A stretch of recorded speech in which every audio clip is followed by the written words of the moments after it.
Good morning and welcome to another week. I hope you enjoyed the Will special last week, or if not enjoyed, found it interesting. Will did much better justice to that kind of subject matter than I ever could. So that was really good of him to take the time. But for me now it's back to business as usual, and what that involves is carrying on tidying up around the property. As I film this, but not as you watch this, as I film this, we're in the dying end of July. So realistically now I've got about 8 weeks left to go before I will choose to stop having bonfires, which is why this morning I'm turning my attention back to the area around the house, making this a bit more of a priority, and then I'll head back up the hill and carry on with that once I finish the work down here, which involves continuing to clear this area, which is to this side of the house. This is our new wood store, or will be, and this is our current wood store, and that's our pond. So what I have already done is started to thin some of this regrowth again. So I thinned it last year, and then I've thinned it again once it's grown to get it to where I want it. And now I'm just going to carry on this sector, and I'm going to lift the fuzzy bits off this tree. That's what I call them. This is when the trees regenerated after the fire. They sort of put up the entirety of their trunk. So I just want to lift that off the ground. And then once I've done that, I will carry on around and turn my attention to this part of the property, which is the other side of the drive. But for now, this is where I'll be starting.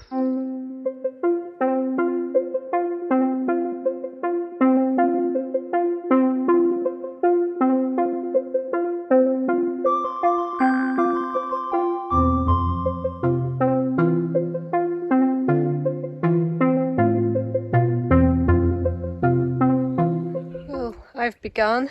This is this little section here done, and this is what I've removed, which isn't heaps. My intention here is to thin, not eradicate. I just want slightly bigger gaps between things, and I don't want things to be getting too out of hand. With the exception of these trees, I'll leave these trees to go. These are acacia trees, and they're very pretty when they're in flower, and they're very attractive to pollinators, and with no canopy above them, I'm happy to let these trees reach maturity. They'll probably fight it out, and at one time or another I'll thin out the loser of this battle. But I'm happy to let those crack on with it. And then I just came down here and thinned a little bit, as you would have seen down here. Essentially, this is the path that goes around the pond. So all I've done here really is just push the vegetation back away from the side of the pond, the walk. So what I'm going to do now is cross over and start work on this side, which is mostly just, as I say, shaving the trees. There we go. So I've crossed the path, which is there, and I've shaved these trees. That's what I call it.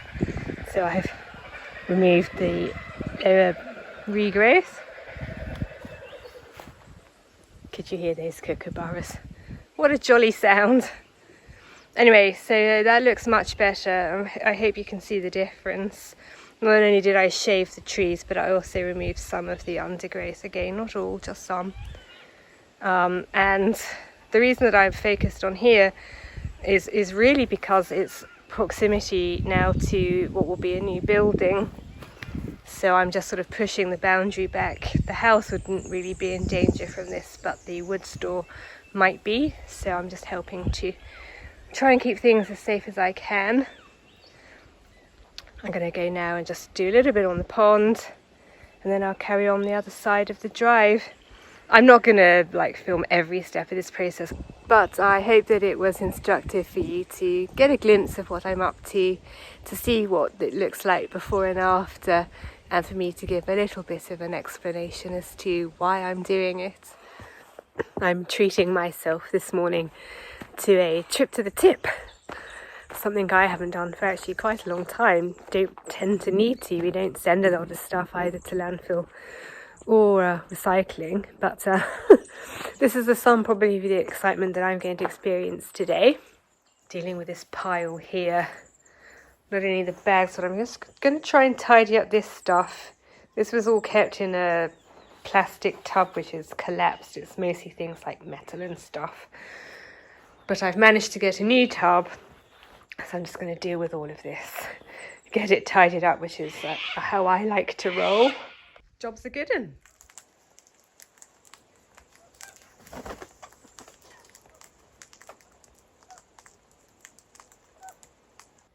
Just been pinning out this black shirt, which I bought, I think, last summer from this brand.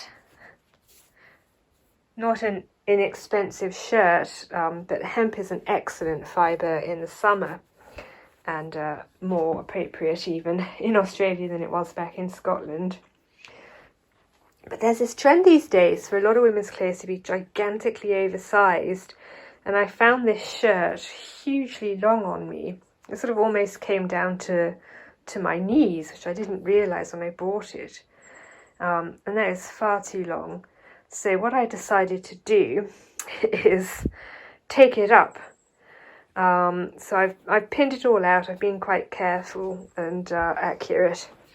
So now what I'm going to do is just chop off this excess and then get my extra for a hem, which I'll then sew up on the sewing machine, and this will then come down to just below my natural waistline, and should be a much more interesting shirt, I think. I use this other shirt which is by the same company but a different style and a slightly different fabric as a template, but I'm actually taking this on quite a lot shorter.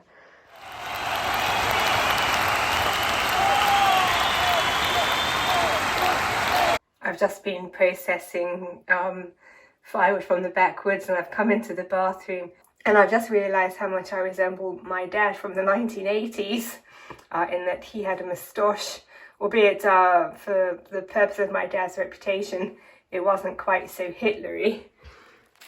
It's lovely early evening / late afternoon light, and I'm back up in the backwoods.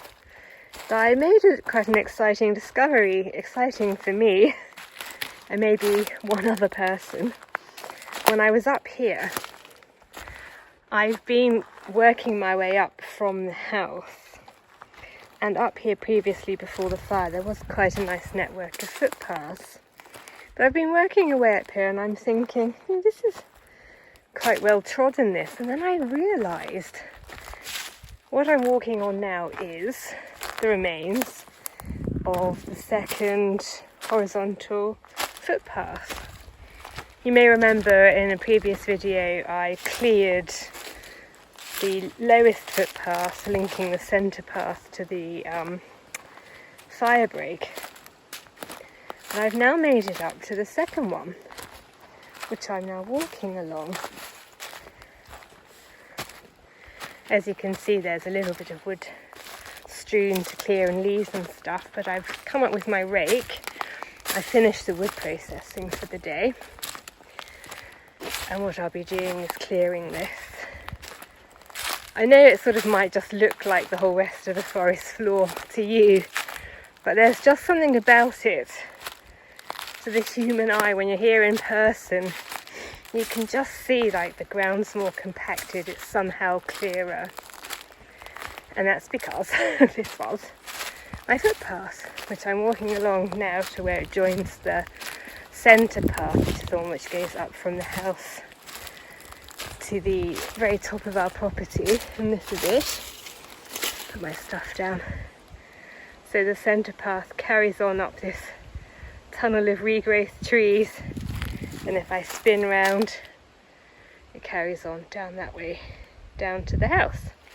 And then my first horizontal path is down the bottom there. So sort of looking back, you can see how this path twists and turns. Actually, I might leave this stuff here and come back, because there was one other thing which I was very excited to discover whilst I was doing this work, and that's a little bit further down. What I'm going to do up here is scrape all the leaves and stuff back, and then at a later date, not like in 3 months' time, but maybe tomorrow, I'll come and clear some of this vegetation that's in the way. So yes, anyway, I was working away up here, and I know for a fact, I remember, where this tea tree was, there was like a horizontal path which linked the central path up to this path. And then when my nan was here, we extended that, and I found it. Now, you might not be able to see, but I was working away and I was thinking, yeah, that looks like a path. And then I'm thinking, I wonder if that's the path me and Nan made. And lo and behold, it is. It might be a bit tricky to see, but just like the regrowth here is very dense, and the regrowth here is very dense, but there's this little channel where there's nothing. And I walked up it a bit, and I know for a fact this is the path that Nan and I made because of this wombat burrow.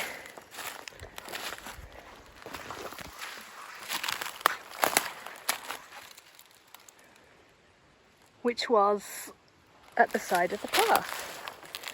So I'm really excited about that. It's so obvious to me.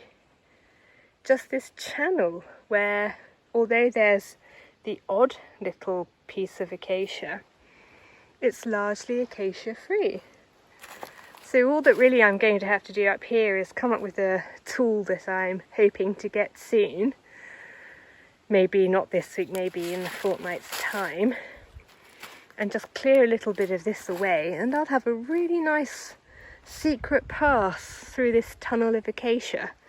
But I'm delighted about that. It was a lovely network of footpaths, and I had sort of thought I'd have to start again, and whilst that's not the end of the world, I like the idea that I can at least reinstigate a little bit of the original network. I don't think I'll bother with this part of the woodland. It's so clear now, you can just happily walk through it and it's fine. It wasn't like that before. You needed the footpath to negotiate around. But anyway, so yes, I'm going to reinstigate this footpath today, and then hopefully before too long I can do the same here. That's that done. It's a bit easier than the first horizontal path. Somehow this one is less destroyed. Tell you what though, that is such a good exercise for the abs. If you're wanting a washboard belly, come and stay with me and help me sweep the forest floor. Anyway, what I thought I'd do, I only explored the old Nan path, which is what I'll call it from now on, as far as the wombat burrow. But I thought, why not go up there together and see how far we can trace it. Just need to go around this corner, past this pile of stuff that'll be heading down to the bonfire anon.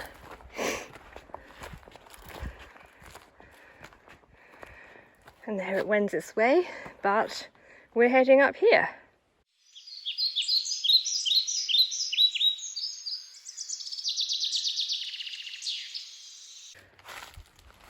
I've sort of lost it.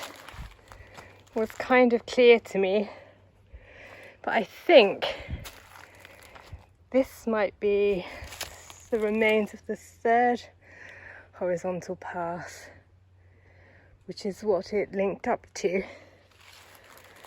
And then you followed the third horizontal path and it took you to the fire break.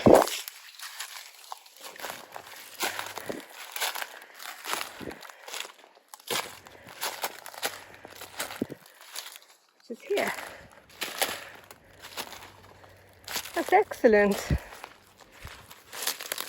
I'm assuming the reason that it's so visible, or at least it seems obvious to me, I don't know how that came across on camera, is because I do rake the leaves and the sticks away in the rocks to make it easier